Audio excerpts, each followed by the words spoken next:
Ertugrul Ghazi drama series تو اچھے اور خوبصورت واقعات اور مناظر سے بھرا پڑا ہے، لیکن اس ڈرامے سیریل میں کچھ ایسے لمحات اور مناظر بھی ہے جس کے دیکھنے کے بعد دیکھنے والا اپنے آپ پر قابو نہیں رکھ سکتا اور دیکھنے والا رونے پر مجبور ہو جاتے ہیں۔ آج کی اس ویڈیو میں ہم ایسے 5 رلا دینے والے مناظر کے بارے میں بات کریں گے، تو چلیے شروع کرتے ہیں اپنا۔ Number 1، death scene of Halime Sultan. Ertugrul Ghazi drama جن کرداروں پر خوبصورت لگتا ہے، ان کرداروں میں سے ایک کردار حلیمہ سلطان کا ہے۔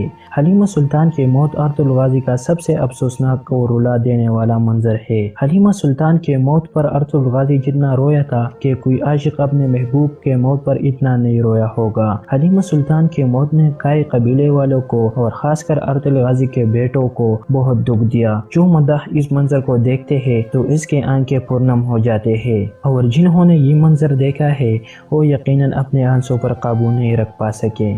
نمبر 2، اٹیک آف ارکبوکا۔ ارکبوکا جو ایک منگول جاسوس تھا، اس نے ارطغرل غازی پر اس وقت حملہ کیا کہ غازی کو اس حملے کا امید نہ تھی، کیونکہ ارطغرل غازی سمجھتا تھا کہ الباستی مر چکے ہیں، لیکن ارکبوکا الباستی کو بچا کر غازی پر برقع خان کے آدمی سے ملاقات کے دوران حملہ کرتے ہیں۔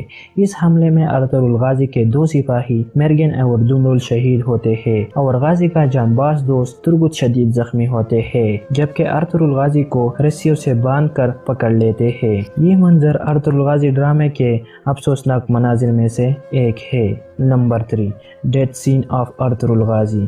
حقیقت میں ارطغرل غازی شہید نہیں ہوئے اور ارطغرل غازی نے بہت سے جنگیں لڑ کر غازی رہا، لیکن ڈرامے میں کچھ ایسے مناظر بھی دکھائے گئے ہیں جن کے بعد دیکھنے والے سمجھتے ہیں کہ غازی شہید ہو گیا ہے۔ ان مناظر میں سے ایک حارث کا جال بچھا کر ارطغرل غازی پر حملہ کرنے کے ہے۔ اس حملے کے بعد قبیلے والے سمجھتے ہیں کہ غازی شہید ہو گیا ہے اور قبیلے والے ایک جلے ہوئے لاش کو لے کر قبیلے میں آتے ہیں اور پھر اس جلے ہوا لاش کا جنازہ بھی پڑھ لیتے ہیں۔ یہ منظر بھی قبیلے والوں کے لیے ایک انتہائی افسوسناک منظر تھا، جبکہ ارطغرل غازی کو ایک غلام فروش بچا لیتے ہیں۔ نمبر 4، سیزن 2 میں نویان کو شکست دینے کے بعد ارطغرل غازی باستینی سرحدوں پر ہجرت کرنا چاہتے ہیں، جبکہ ارطغرل غازی کے اس فیصلے سے ارطغرل کے دونوں بھائی اور حائمہ آنم مخالفت کرتے ہیں۔ پہلے تو ارطغرل غازی اور اس کے سپاہیوں کو سارم اور گندوک تو ہجرت کرنے نہیں دیتے، لیکن پھر حائمہ آنم کے کہنے پر ارطغرل کو جانے کا اجازت دیتے ہیں۔ اس موقع پر جب ارطغرل اپنے بھائی گندوکدو اور سارم اور پھر حائمہ آنم سے ملتے ہیں تو یہ منظر واقعی رلا دینے والے ہوتے ہیں۔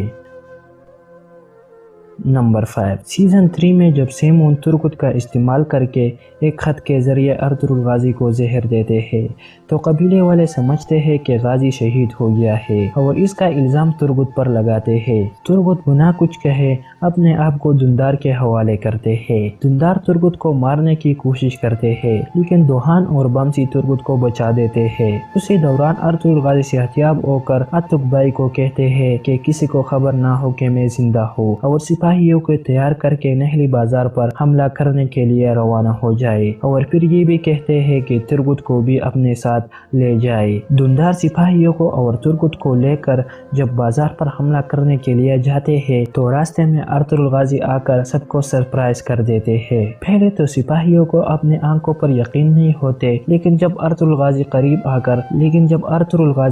آ کر سپاہیوں اور ترگت سے ملتے ہیں تو منظر کچھ یوں ہوتا ہے۔ تو دوستو، یہ تھی ہماری آج کی ویڈیو۔ اگر آپ لوگوں کو یہ ویڈیو اچھی لگی تو اس ویڈیو کو لائک اور شیئر ضرور کریں، اور اگر آپ مزید بھی اس طرح اچھی ویڈیو دیکھنا چاہتے ہیں تو ہمارا چینل عزیر سپیک کو بھی سبسکرائب کریں۔ تو ملتے ہیں کسی اور ویڈیو میں، تب تک کے لیے اللہ حافظ۔